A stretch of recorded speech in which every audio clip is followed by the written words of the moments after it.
Hello guys, আজ আমি তোমাদের সাথে শেয়ার করতে চলেছি নিউ ল্যাকমি লুমি ক্রিমের রিভিউ। তো এই লুমি ক্রিম হচ্ছে ময়শ্চারাইজার অ্যান্ড হাইলাইটারের কম্বিনেশনের একটা ক্রিম। এটা পাবে তোমরা 30 গ্রামসের একটা এরকম টিউবে, আর এটার প্রাইস হচ্ছে তোমার 299। এটাকে আমরা মেকআপের আগে স্টপ ক্রিম বা স্টাবিং ক্রিমের মতো ইউজ করতে পারি। আমাদের ফেসে একটা এক্সট্রা গ্লো অ্যাড করার জন্য আমরা স্টপ ক্রিম বা স্টাবিং ক্রিম মেকআপের আগে প্রাইমার ইউজ করার পর ইউজ করি। তো চলো এটা আমি এবার তোমাদেরকে অ্যাপ্লাই করে দেখাই যে এটা কতটা ওয়ার্ক করে। তো ফার্স্ট আমি এটা আমার ফেসের ওয়ান সাইডে অ্যাপ্লাই করছি, তাহলে তোমরা পার্থক্যটা খুব ভালো করে বুঝতে পারবে।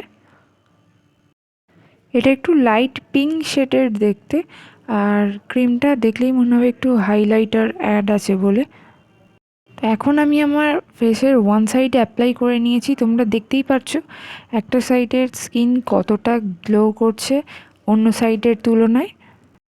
আমি এই ক্রিমটাকে কোনো স্কিন কেয়ার প্রোডাক্ট হিসাবে রিকমেন্ড করব না, তবে যারা রেগুলার মেকআপ করতে চাও না বা কোনো সিসি ক্রিম বা বেবি ক্রিমও ইউজ করতে চাও না, এটা ইউজ করতে পারো। এটা তোমাদের ফেসের ন্যাচারাল লুককেও বজায় রাখবে এবং তার সাথে সাথে একটা এক্সট্রা গ্লো অ্যাড করবে।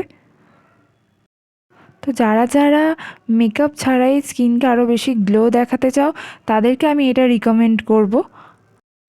আর যারা ভাবছো স্টাবিং ক্রিম হিসাবে এটাকে মেকআপের আগেই ইউজ করবে তাদেরকেও আমি এটা হাইলি রিকমেন্ড করব, কারণ লুমি ক্রিমটা যে কোনো ভালো স্টাবিং ক্রিমের সাথে কম্পেয়ার করা যেতেই পারে। আমি এটা দুভাবে ইউজ করেই খুব ভালো রেজাল্ট পেয়েছি, তোমরাও ট্রাই করো।